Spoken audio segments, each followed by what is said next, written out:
but I tried to think of some frame of reference, some loosely comparable experience that I've had in my life than getting to introduce Robert De Niro. And I thought back to 2001. On September 4th, 2001, Bob Mueller was sworn in as the head of the FBI, and 1 week later,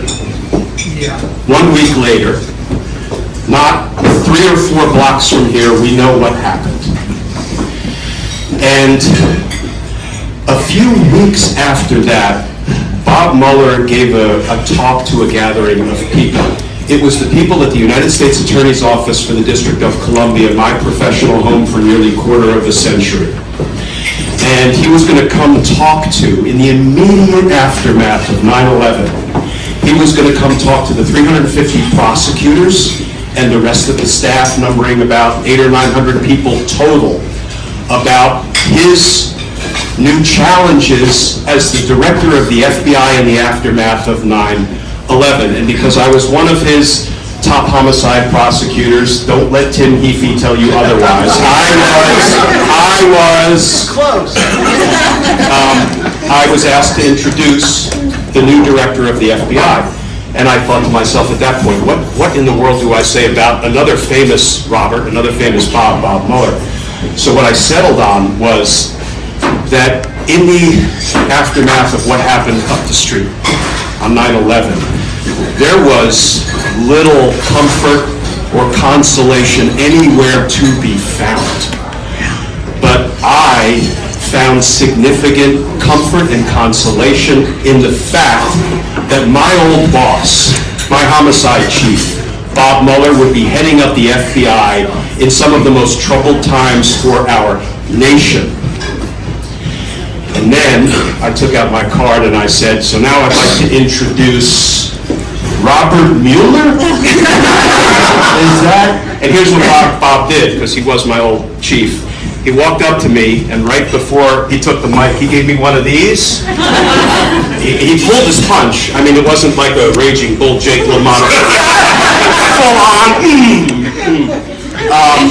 But I wasn't scared. And then Bob addressed us and talked about the challenges ahead. Back when an attack on our democracy, on our country, on our nation brought us together, came from abroad, rather than tearing us apart.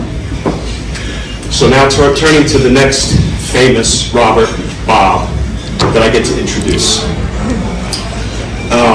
Again, American icon, acting legend, and all of that, obviously. But what he's chosen to do, and you've all seen it, you've seen him, is use his voice and his platform and his capital and call this motherfucker out.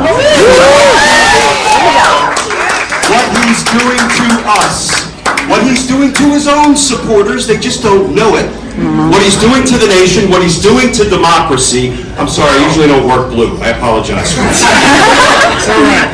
And his clear, fierce, fearless voice condemning this thing in the strongest possible terms, at no small risk to himself. There has been blowback, is what he chose to do in this moment. And let's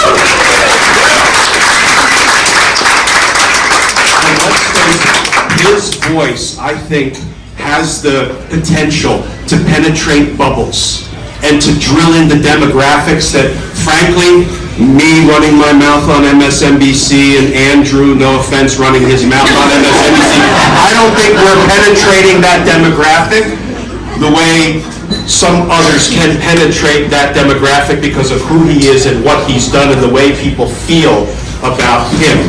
That's the choice he made. And I'm going to turn to a personal note, and then I promise I'm going to introduce him, and I know my wife is shooting me death glares. So I want to talk just for a minute on a personal note. We've been up here a few days. Bob offered to let us have this incredible space and hold our New York Team Justice Happy Hour up here.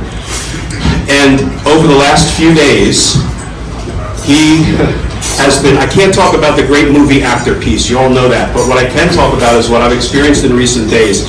He is the warmest, most gracious, most generous person who has spent so much time and attention on me, the other kid from Jersey, on my wife, on our son. Sometimes you gotta say what's on your mind and what's in your heart. And he is in my heart, he is in our heart, he is in the nation's heart for the choice that he has made to get into the arena and fight the effing enemy. And that's what he's doing. So with that, let me introduce not only a legend and an icon, but a democracy warrior, Bob De Niro.